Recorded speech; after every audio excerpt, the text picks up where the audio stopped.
Good afternoon, everyone. Welcome to Mighty Mysteries on a Mighty Blaze. I am your host for today, Hank Phillippi Ryan, and I am joined today by the guy blowing the leaves out in the next door neighbor's yard, which is wonderful because we have a cli-fi story for you today, climate fiction, a blizzard of polar bears. So it only makes sense that nature is outside my window. So forgive me for that, and we hope that he will go away very soon. But we are pleased to welcome the fabulous Alice Henderson, who wrote A Blizzard of Polar Bears. And this is such an incredible book. Do you hear the guy with the leaf blower getting louder? It's getting closer. It's very suspenseful and sinister, like Alice's book. It is so unique, as I said, so suspenseful, and such an important book. It's cinematic and a page turner and a wonderful adventure, but also so much to talk about. And I highly recommend this book to you. It is not only a terrific story, a wonderful thriller, but full of fabulous information, things that I promise you don't know, and things that I promise you really do need to know. So welcome, Alice Henderson. Welcome to Mighty Mysteries on a Mighty Blaze today. I am in Boston, and I trust that you are not in northern Canada near the Arctic Circle. I'm not, alas, but I am at gorgeous Lake Tahoe, so not too shabby. Oh, that is beautiful. I'm now yelling over the lawn. I'm now yelling over the lawn guy. I'm welcoming Anissa, who is saying that she is excited to hear more about this book, and Bozania, and she says, love the Northern Lights on the cover. Says the cover. Talk a little bit about the Northern Lights. Did you actually see them? I did, and they are pure magic. The most vivid display I ever saw was I was up in the Yukon, and they were moving first as these green curtains, and they moved much faster than you would imagine, just zooming across these beautiful ribbons, just dancing and moving. And then right over my head opened a really rare corona display where it was like I was staring into the heart of the cosmos. It was green and white, and I could see the stars peering through, and it's just, I'm getting the chills thinking about it. It's such an amazing experience to see the Northern Lights. I'm getting chills seeing it too. It's silent when you see the Northern Lights. Is it silent? It's absolutely silent, and it seems like it shouldn't be because it's so bright and moving so fast. Although there are some people that swear they can hear them. And so I know there's been a few atmospheric scientists looking into that, but so far they don't know if it's the people hearing something else or imagining a sound along with it, because it seems like it should have one, but it's really interesting. It's amazing. I've seen pictures of it, of course, as we all have, but I imagine the expanse of it, the big sky feel of it, and the otherworldly feeling of it. Does it make you feel separate or more part of the universe? Do you know what I mean? I'm going to mute myself while you answer. I do. And I would definitely say more part of it. It just feels like there you are, and also feeling a kinship with the earth, because here comes this, wave from the sun, and the earth is protecting us from it and creating this beautiful display out of it, top of that. So it just makes me feel so blessed to live on this amazing planet and just all of the incredible things that happen on it and in the atmosphere. It's just we're so lucky to be on Earth. Well, I get that also from reading A Blizzard of Polar Bears, and I want to talk about the book specifically in a minute, but I'm so interested in how one of the things that someone, I think Doug Preston, said about this book was that it was a thriller with heart. And we hear this from you right now in the way that you talk about the Northern Lights and the way that you talk about our world and the universe. Have you always been interested in your place? You guys, forgive me, you're going to love this whole interview. I'm going to mute myself in a second. In your place in nature, where we belong in nature? I have. And when I was really little, both of my parents were really into wildlife and nature, and they would take me and my sister on hikes and things like that. And when I turned 6, I learned what extinction was. And I had read about dinosaurs, and I sort of thought it was something that happened way in the past. So I was horrified as a 6-year-old to learn that it's happening now, and even worse, that humans were causing it. So when I was 6, I felt so passionately about helping wildlife. I decided to try to do everything I could. And I volunteered at the local wildlife rescue and rehabilitation center. And I did little chores and sold crafts and things like that, and sold the money, or sorry, donated the money to different wildlife nonprofits. And I just felt so powerfully.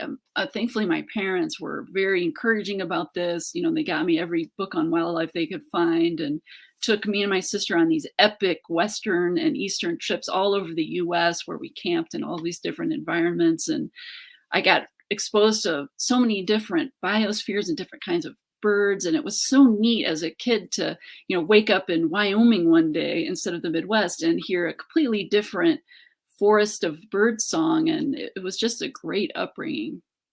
It sounds amazing. I grew up in really rural Indiana where there were no leaf blowers. And I remember the feeling of the sky when it was about to storm, that it would be green, and you could sort of smell nature coming and walking through the woods and being part of that. And as you grew up then, did you decide you wanted to write about this, or how did that evolve? So I started studying it more and more in school. And as an undergrad, I was studying like field zoology, biogeography, but also writing, because writing was another passion that I also discovered at age 6 when my dad gave me his old Underwood manual typewriter, and I started writing stories then.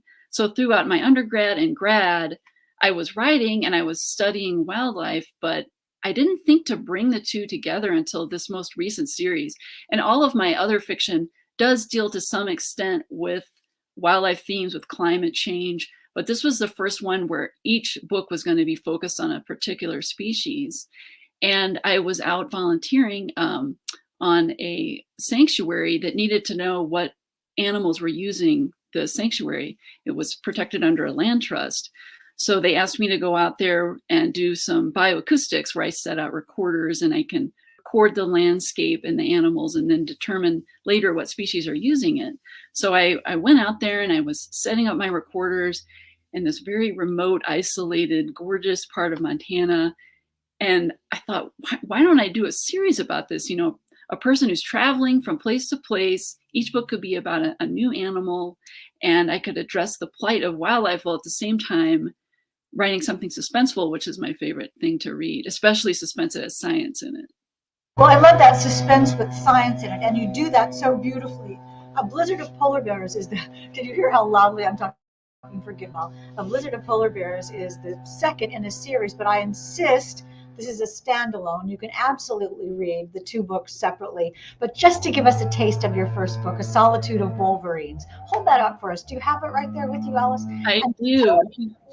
Introduce us to Alex Carter and tell us who she is and what she does in A Solitude of Wolverines. And then we'll go into A Blizzard of Polar Bears, your brand new book, which is just out November the 9th. And we are hearing one of the first groups of people to hear about A Blizzard of Polar Bears. So let's hear about A Solitude first.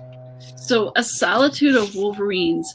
I wanted to pick wolverines as my first species to address because they're not doing very well. And a lot of people don't even really know much about them.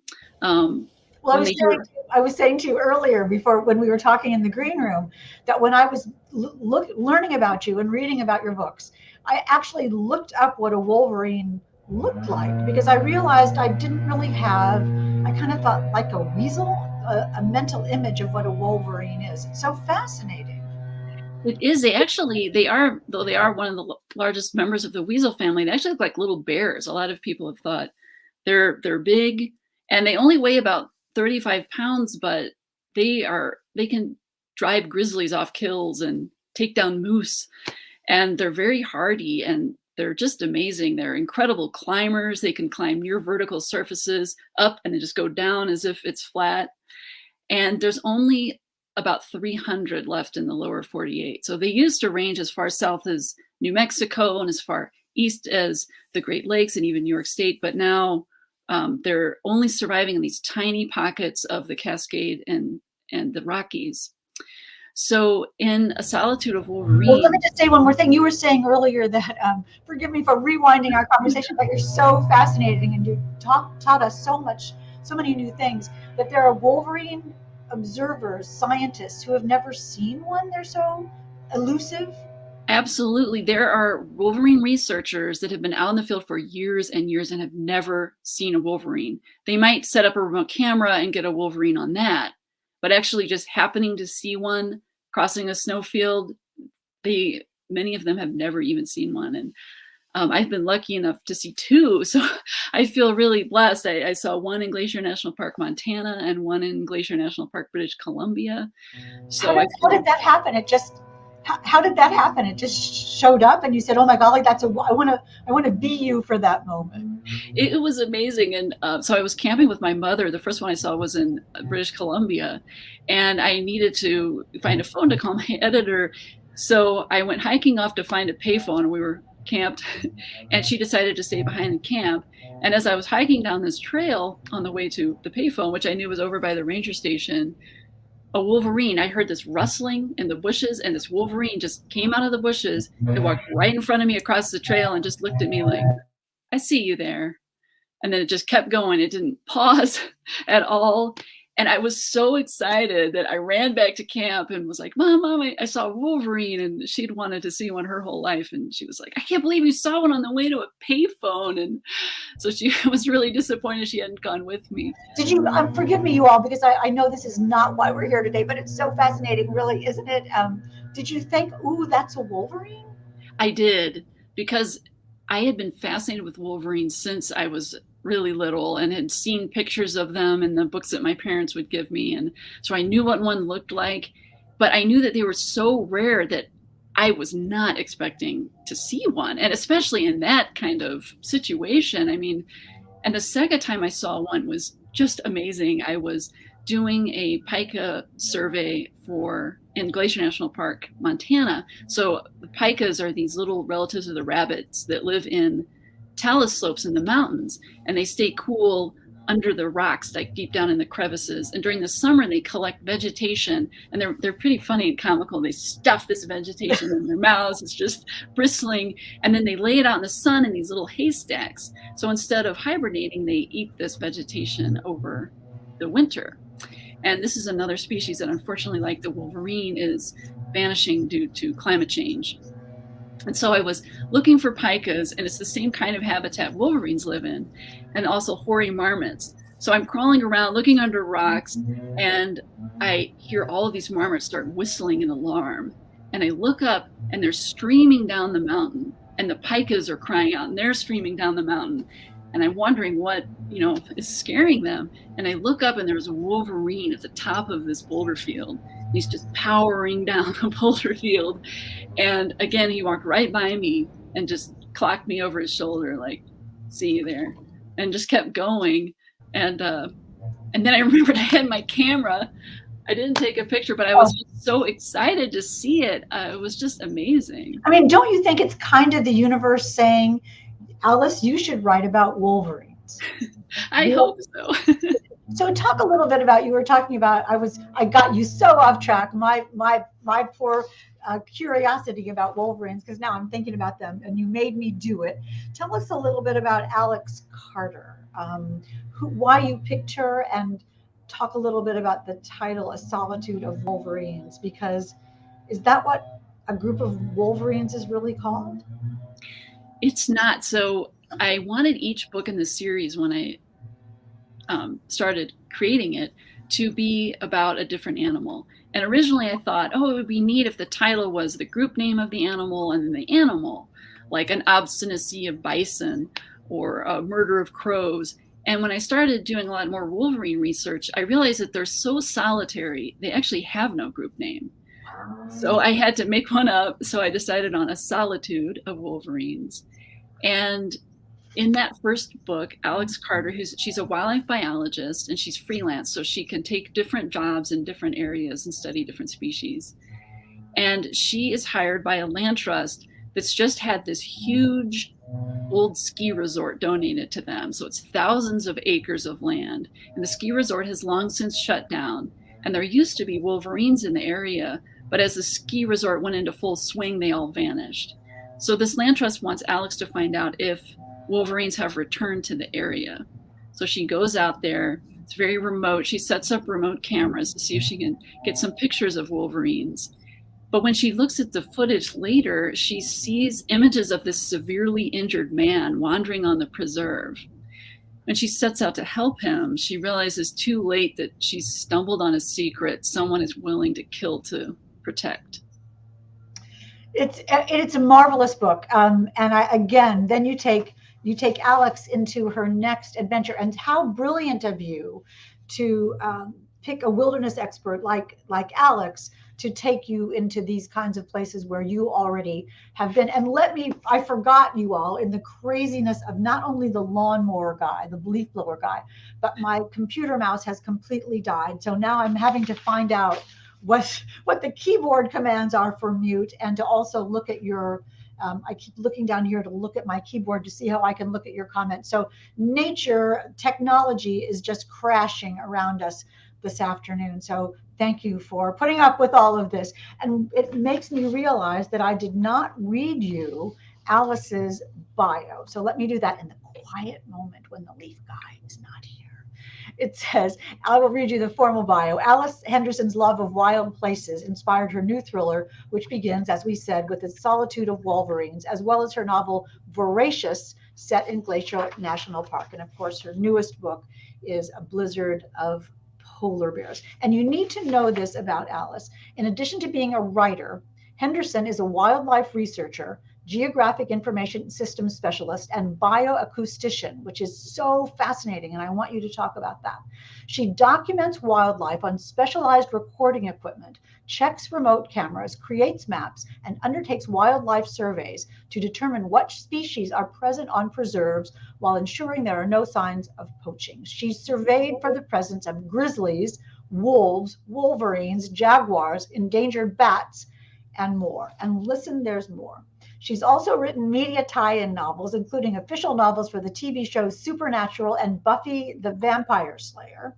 While working at LucasArts, she wrote material for several Star Wars video games. So this woman knows the universe, real and fictional. She was selected to attend Launchpad, a NASA-funded writing workshop aimed at bringing accurate science to fiction. And that really underscores your life and these books, bringing accurate science to fiction. She holds an interdisciplinary master's degree, of course, interdisciplinary, which brings us back the long way to your brand new book, A Blizzard of Polar Bears. So tell us a little bit about this book, as much as you can, without giving anything away. Gotcha. So A Blizzard of Polar Bears, and once again, I went to see what the group name is for polar bears, and while there is a group name for bears in general, there's not one specifically for polar bears. So my editor and I threw some ideas around a blizzard, a frostbite, a whiteout, and we decided on A Blizzard of Polar Bears. And the book takes place where the first one, A Solitude of Wolverines, left off. So Alex is fresh off her Wolverine study in Montana, and she lands a gig in the Canadian Arctic studying the Western Hudson Bay population of polar bears. And there she's embedded with a small team, and they fly over the ice of Hudson Bay looking for polar bears. And when they see one, Alex leans out of the helicopter with her tranq gun and shoots them in the butt. And then they land, and they can take samples from the bear, like fur and fat samples. They can measure the bear, estimate its weight, swab between its toes and its mouth. And using all of these samples, they can learn about the health of the bear and how bears are doing up there. So things are going pretty well, but then they start to go awry. Equipment goes missing, her helicopter pilot quits, and someone breaks into her lab and steals the samples she's collected. But she's determined, because polar bears are not doing very well. She really wants the study to go through so that she can hopefully get stronger protections for them. So she manages to find a new helicopter pilot, but that's just the beginning of the ordeal she has to go through.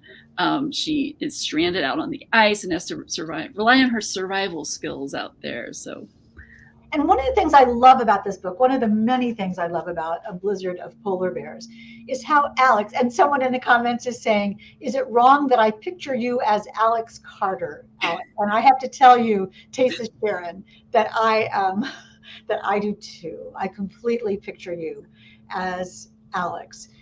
One of the things that I love about this book, among many other things, is how Alex uses what she knows of science and also uses what she knows of animals and their behavior and how they survive to help her survive. Was that something that you sort of planned, or is that something that just evolved because Alex is who she is? I did plan it to some extent. I really wanted a protagonist who was strong and capable, especially a female protagonist who's strong and capable and resourceful and can tinker and fix things.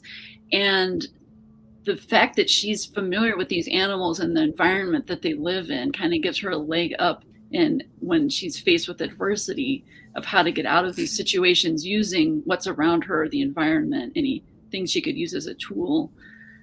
And so I really just wanted to create someone who was, that you could really get behind. Yes, and you do, because you're rooting for her all along the way. There's a place that I marked here, two places. One is where where you see, I'm calling you Alex.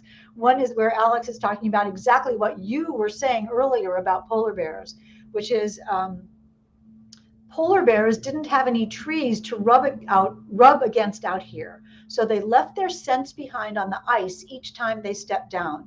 The chemical trails allowed bears to mark their often vast territories, which spanned barren landscapes. Because a bear could roam over 4,500 miles in a single season on the ice, and their home ranges could encompass more than 200,000 square miles, it could be hard for bears to find each other. The scent trails enabled a bear to sniff out one individual's tracks over another, allowing it to follow or avoid the bear of its choosing. This is just among the amazing, brilliant, riveting new facts that you somehow weave so seamlessly into this story. Talk a little bit about your intensive, must have been research, and then matching that with your skill as a storyteller to give us way more than just an adventure in a very cold place. Well, I wanted to, well, a lot of people think of polar bears, they've sort of become the face of climate change in a lot of ways. But there's so many fascinating facts that I think a lot of people may not know. And I wanted people to fall in love with these bears like I have and learn these interesting facts. And it was really important to me that it be very accurate. And so I read a lot of academic research papers about what samples they take from polar bears, what tests they run, what they can learn from the bear's health from that. And then I talked to two biologists who were up there in the Western Hudson Bay on this project tagging polar bears, and just learned all the nitty gritty of what tools do they have, what exactly do they do when they trank the bear, what kind of samples do they take, what precautions do they take, how do they ensure the bear's safety. And I went down to just the minutia of detail, learning like how they'll take a sliver of a claw, just a sliver, they have a special tool for that, and then how they run the claw at the lab to learn what they can about the health of the bear. So it was a lot of intense research, and I spent months up in the Canadian Arctic, actually instead of where the Western Hudson Bay polar bears are, where the Beaufort Sea polar bear population is.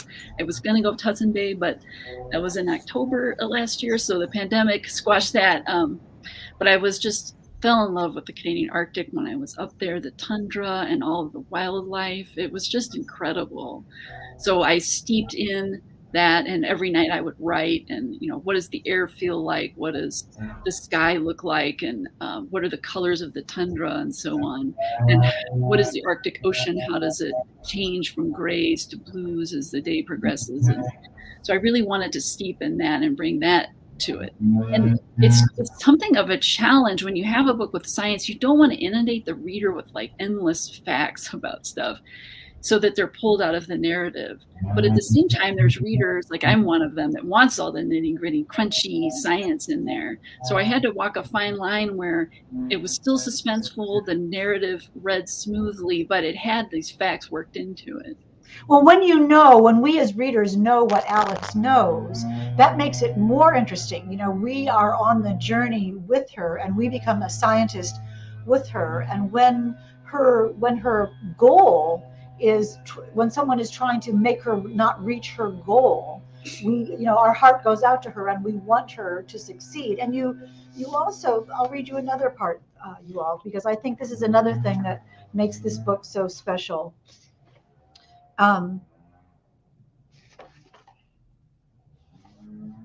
She says, oh no, I can't find it, but she says something about, oh, here we go. I can't read my own thing. As Alex worked, measuring their girth and swabbing between their toes, she sent out a constant stream of positive thoughts. Let this bear make it, she wished silently with each magnificent creature. Let this bear make it. Now, I mean, that's taking us into her. Forgive me for not being able to find it. I didn't want to mark it with pencil in the book because I didn't want to ruin the book. So much for that idea. But that lets us know how Alice feels about them, that she's not just a researcher, but that she feels part of this community of people who wants to save the polar bears when they're too skinny, when they don't have enough fat, when they seem like they're weary. She can read them. It's gorgeous. Thank you so much. That means a lot to hear. I really wanted her. Oh, sorry, go ahead. No, go ahead, please. I wanted that heart to come through. A lot of science can be interpreted as sort of dispassionate and at a distance, and it is even sometimes encouraged to be that way. But I wanted Alex to have a heart, to really care, and for that to come across. So I'm really happy that it did. I mean, one of the things in the book that you make clear is how dire it is for polar bears. Talk a little bit about that. They seem far away. They do. And what they're going through in a way is sort of a symbol of what we're going to be facing. They're having trouble, of course, eating because they use the sea ice as a platform to hunt seals from. And they rely on that seal fat to get them through the months and months of summer where they're starving. So they fast all summer long. But because the sea ice is forming much later in the year and breaking up much earlier, polar bears have less time to hunt seals out on the ice and so are starving for longer and longer. And this means that mother bears can't feed their cubs as long as they should. And they're also taking into their bodies different pollutants like heavy metals like mercury and industrial compounds that we as humans are also getting. You hear like human pregnant women shouldn't eat fish because there's mercury in it. Polar bears are going through the same thing. So they're losing their habitat because of climate change, which is what's happening to us too.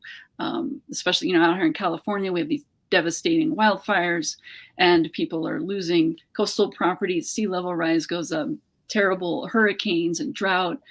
So I think a lot of this is, and I want to say, we hear a lot of this doom and gloom narrative, like what I'm doing right now. And what I would love for people to think of is shift that frame of mind. Instead of being doom and gloom, oh, we have to sacrifice to avoid this big disaster. Let's be excited and think of how much we're going to gain if we address this. We're going to have cleaner air, cleaner water, healthier bodies. Imagine spending a long, beautiful summer in Yosemite National Park and not worrying about a fire that's closing in on you and you have to evacuate, and just being able to enjoy life again. So I really want us to switch to a more positive outlook on what we could make this world be.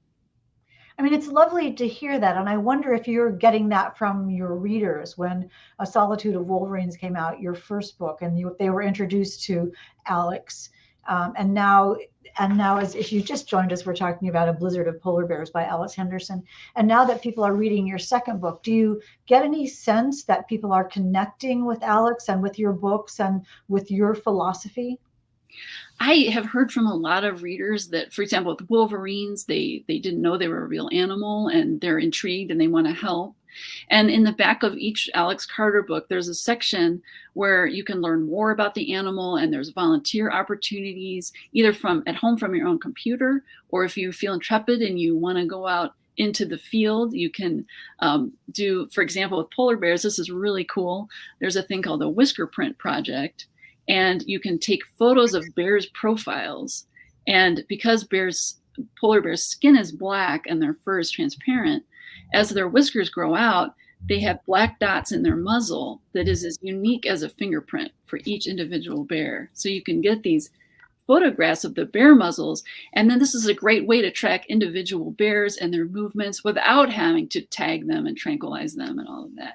So I've been hearing from readers that they are engaged and they do want to know, well, what should I do? How can I take action? And I think it's easy to feel hopeless and to feel overwhelmed and then just become inactive because of that. But there's so much that we can do. I mean, especially right now, our government is considering climate change measures. Write to your representatives and engage in citizen science, like I've mentioned. There's a great site, scistarter.org, scistarter.org, that's sort of a clearinghouse of all of these great citizen science projects. And there's just little things you can do yourself. Eat less meat is a huge one, and have a meatless day a week or more. And I think taking action like that, I'm hearing from readers that by doing this, they're feeling less helpless and hopeless. I mean, it's interesting when we're putting in the chat some of the ways that you can help and some of the links that you can click on, or just if you want to help or find out more or learn more or get connected or understand or see pictures and see what those whisker prints look like. I mean, all kinds of things like that, and also in a blizzard of polar bears. So much more than an adventure. We haven't talked at all about your writing, and let's talk about your writing process. You were saying that you wrote when you were out, quote, on location. Do you write in order? Do you have an outline? Do you know the ending? Do these stories just emerge? I'm definitely an outliner, and that started actually with the Buffy books because the deadlines were so short, 3 months. And before that, I was more of a seat of my pants kind of writer, but I had to really plot out the books to meet that deadline and be sure I wouldn't come to the end and think, oh no, I should have worked this in earlier or something. Well, I want to ask you about the Buffy thing. Forgive me, and I know you all want to know this as well. How did you get involved with that, and what was that like? I pitched to the editor at Simon & Schuster who was handling it, and I pitched her a story, and she accepted it. And the first book was really interesting. Actually, it was a choose your own adventure book, if you remember those. Sure. So I wrote that. It has like 20 different possible endings, and I had a flowchart on my wall to be sure I wrapped up all of the threads. So that was really fun. And then the second one I pitched after that, and they immediately accepted it. And that one was a time travel Buffy novel that I had a blast with. Again, tons of research, but I really enjoyed it.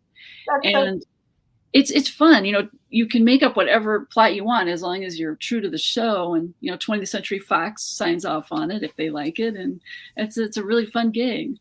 I mean, I love, and choose your own ending is so perfect for someone who then became a writer of her own fiction, because that's what you're doing throughout, is choosing your own ending sort of as you go, and knowing that your book is a series and the main character is going to survive at the end of each book. You need to create a way for it to be suspenseful, but having your readers know she's not going to die, but have her be in danger and have something else equally suspenseful happening. Also nature in the balance. So then she can move on to her next adventure. Is book 3 in the works? It is. Actually, I have one more week left on my deadline. So I'm just putting the finishing touches on it. And that one is going to be called A Ghost of Caribou. Is that a real name for a group of caribou? It's not. Once again, there's a name for deer in general, a herd, but not for this specific animal. And it's a mountain caribou, which are different from the barren ground caribou a lot of people picture that live in those vast herds up in the Canadian Arctic and Alaska. the mountain caribou, we actually had them here in the lower 48 until 2019 when they became extirpated. So they're called the gray ghost of the forest because they're so elusive. And we only had 2 left. And Canada took them up to British Columbia because they were worried they wouldn't survive. And so I decided a ghost of caribou might be a good. Has any dictionary or whoever makes the decision about what these words will be, characterized as, said we want to use blizzard and solitude and ghost as the names for these groups of animals? Do you think it could become in our lexicon? That would be cool. There's a great book called An Exaltation of Larks. Mm-hmm. And in it, the author makes up tons of things like, what is the group name for a group of accountants or computer programmers, and they're hilarious. So I think if he could make them up, and plus I'm named after a Lewis Carroll character, and he made up tons of words, so I figure I can make up words too. Curiouser and curiouser. Yes, I mean, I've lots of words in Lewis Carroll. That is a marvelous way for us to end our conversation today. We love that you're taking us through the looking glass of our own lives to see where we fit in nature and where how all of us are intertwined and how all of us can do something to help the rest of the population, be they human or woodland creatures. So thank you so much for this. I do want to take some questions, and I know you have them. I've been trying to watch the chat as it goes by, but as I said, my mouse died, another creature who has bitten me here. So I can't make the questions go by. So I'm going to rely on you, Blazers in the back, Margaret and Karen, to show me some questions that we have for Alice today. And here we go with the question. What is an animal that you would, Anissa, welcome, sweet one. What is an animal that you would love to research? Oh, wow. What animal would I not love to research? I would want to go to Antarctica so bad. That's like my dream place to go. So any Antarctic species, be they emperor penguins or Adele penguins or something like that, I would love to do that. Our friend Lisa Gardner is in Antarctica right now. Oh, lucky. So when she gets back, you'll have to call her and see how that happened on a National Geographic cruise. Oh, so lucky. I know, I'm sorry. You're posting her pictures on Facebook. Who else has a question? Did you have a moment earlier on in your schooling or career where you had to choose what to focus on and set other interests aside?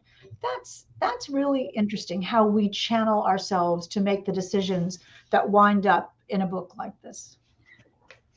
I did have that moment, and I think a lot of writers go through this. My mom wanted me to be a bookkeeper or something a little more stable than a writer, but it was almost like I had to write. I couldn't not write, and I kept writing, and then it hit me that if I'm a writer and if I'm a freelance writer, that means I could work from anywhere, and I could take on pro bono wildlife projects wherever they need me. And that was really the moment I threw myself into writing, and I just was so determined I was going to make it. So that, and I have now. It's fantastic that I can just work in my tent at night after coming home from the field, and I don't have to have electricity or anything. I can be really remote, and I love doing pro bono work for these wildlife organizations that have no budget and really need help.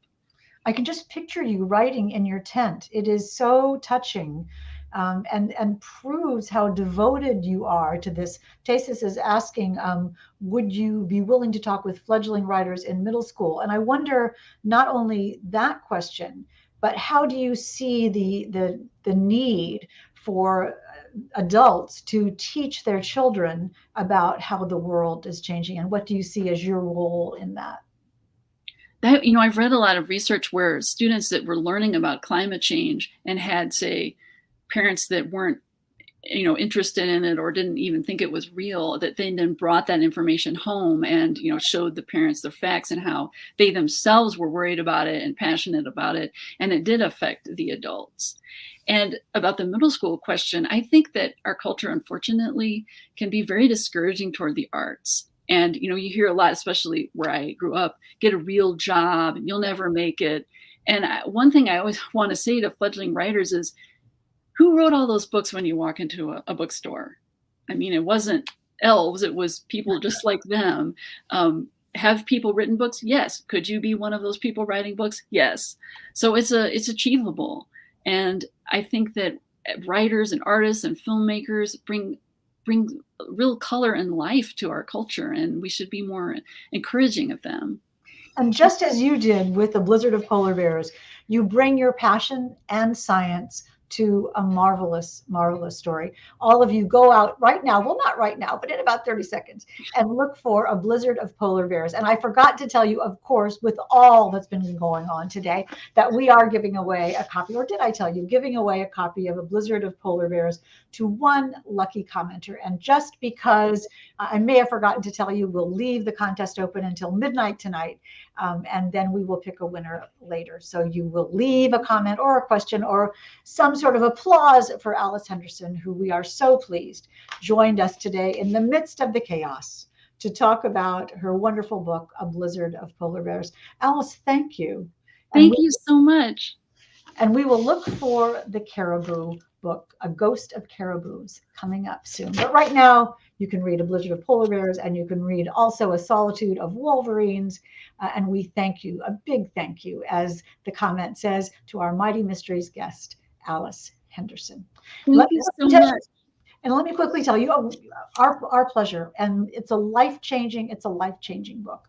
Next Tuesday at 4 o'clock, I will tell the lawn guy not to blow the leaves, ask him very sweetly, and you will hear about Do I Know You by Sarah Strohmeyer, another science book, because this is about super recognizers, people whose brains are somehow wired never to forget a face, and it is fascinating. And Sarah Strohmeyer is marvelous. So next Tuesday at 4 p.m. here on Mighty Mysteries, hear about Do I Know You from Sarah Strohmeyer. And she's hilarious. You will adore her.